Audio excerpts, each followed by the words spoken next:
जय हिंद साथियों। कप्तान अड्डा के यूट्यूब प्लेटफॉर्म पर आप सभी का स्वागत है। आज हम बात कर रहे हैं 18 जुलाई के करंट अफेयर्स की। अभी तक प्रॉब्लम ये रहती थी कि मैं सिर्फ और सिर्फ हिंदी में आपको पीडीएफ उपलब्ध कराता था या कंटेंट जो भी रहता था हिंदी में रहता था। तो इंग्लिश मीडियम के बच्चों की प्रॉब्लम थी कि आप इंग्लिश में नहीं बताते हैं। तो आज से मैं हिंदी और इंग्लिश दोनों में आपको कंटेंट दूंगा ताकि इंग्लिश मीडियम वालों को भी आसानी से नोट्स को आसानी से समझ सके। तो दोस्तों शुरू करते हैं आज के सेशन को। सबसे पहला प्रश्न है, बहुत इंपॉर्टेंट है। भारत में पहली बार एआई एप्रिसिएशन डे सेलिब्रेट किया गया है, तो ये कब मनाया गया, ये प्रश्न पूछा जाएगा। तो याद रखिएगा, भारत में पहली बार एआई एप्रिसिएशन डे 16 जुलाई को मनाया गया है। अब इसका मेन ऑब्जेक्टिव क्या था?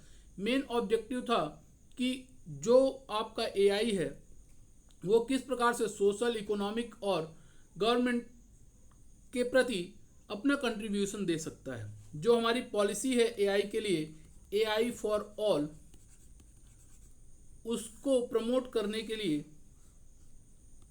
ये आपका एआई एप्रिसिएशन डे मनाया गया है।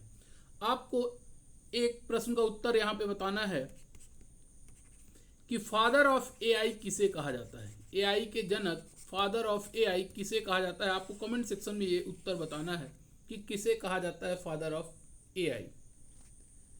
अगला प्रश्न, आंद्रे रसल वेस्ट इंडीज के क्रिकेट खिलाड़ी हैं। ये कब इंटरनेशनल क्रिकेट से संन्यास लेने के लिए डिक्लेयर कर चुके हैं? 2025 में ये अपना आखिरी मैच खेलेंगे, T20 मैच ऑस्ट्रेलिया के खिलाफ, और फिर ये रिटायरमेंट ले रहे हैं इंटरनेशनल क्रिकेट से।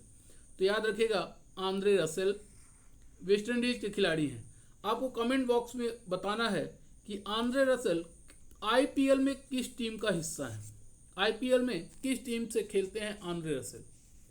अगला प्रश्न, ज्ञानोदय शिक्षण, नवाचार और प्रकाशन केंद्र, Gyanoday centre for teaching, innovation and publication, ये इसकी स्थापना की गई है किस आईआईएम के सहयोग से, किसके द्वारा?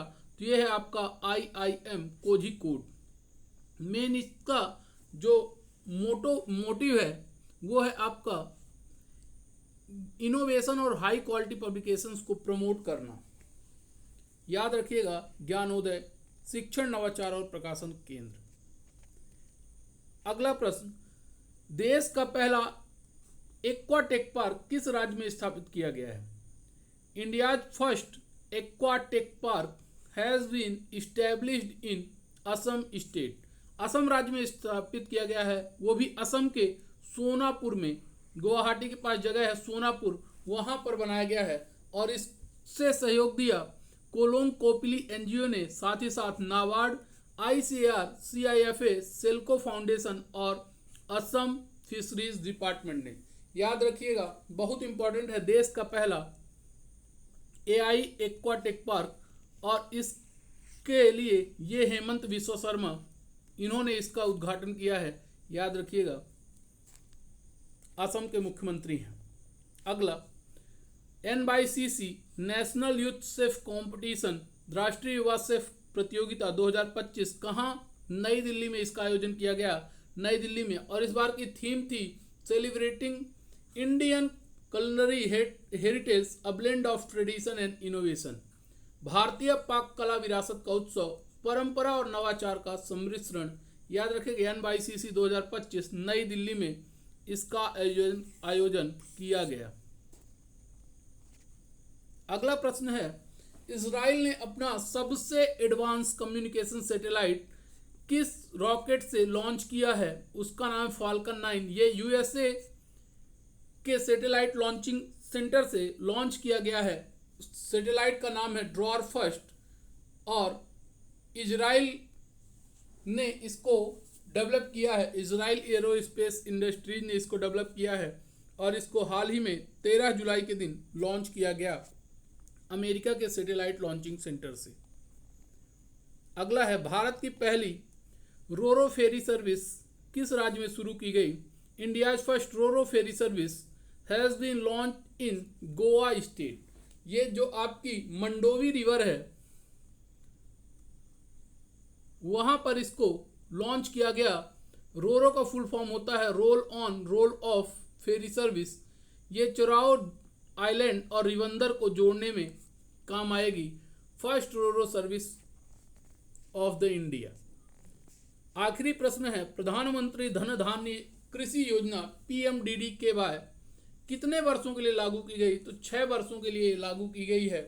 जो आपके एग्रीकल्चर फील्ड में बैकवर्ड डिस्ट्रिक्ट्स हैं, लगभग 100 जिलों में सुधार लाने के लिए योजना चालू की गई है 6 वर्ष के लिए, अभी हाल ही में 16 जुलाई 2025 को।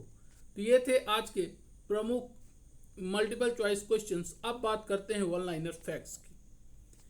पहला, PhD chamber of commerce and industry PHDCCI का हेडक्वार्टर कहाँ है? नई दिल्ली। और इसकी स्थापना कब हुई? 1905। भारत में AI रिसर्च कब से शुरू हुआ? 1960s के टाइम पे। ड्रॉर फर्स्ट सैटेलाइट का निर्माण किसने किया? ये किया इजराइल एरोस्पेस इंडस्ट्रीज। और एक्वाटेक पार्क की स्थापना किस संस्था द्वारा की गई? कोलोम कोपिली। आगे बात करें, ज्ञानोदय पहल किस दीर्घकालिक दृष्टिकोण के तहत हुई? आत्मनिर्भर भारत मिशन के तहत। रोरो फेरी सर्विस में रोरो का पूरा नाम क्या है?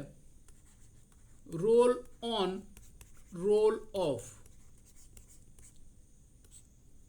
एक्वाटेक पार्क का उद्घाटन हेमंत बिश्व शर्मा असम के CM हैं। रसेल अपना आखिरी मैच ऑस्ट्रेलिया के खिलाफ खेलेंगे। और आखिरी है, प्रधानमंत्री धन धान्य कृषि योजना किस वर्ष से लागू होगी? 2025-26 से। कितने वर्षों के लिए लागू होगी? 6 वर्षों के लिए। ये थे आज के वन लाइनर फैक्ट्स। तो दोस्तों, कैसा लगा आपको ये सेशन? अगर जो आपको ये सेशन अच्छा लगा हो तो लाइक ज़रूर करिएगा, चैनल को सब्सक्राइब कर लीजिए। आपको ऐसे ही इंपॉर्टेंट वीडियोज़ मिलते रहेंगे। बने रहिए कप्तान अड्डा के YouTube प्लेटफॉर्म से। आज के लिए जय हिंद, जय भारत।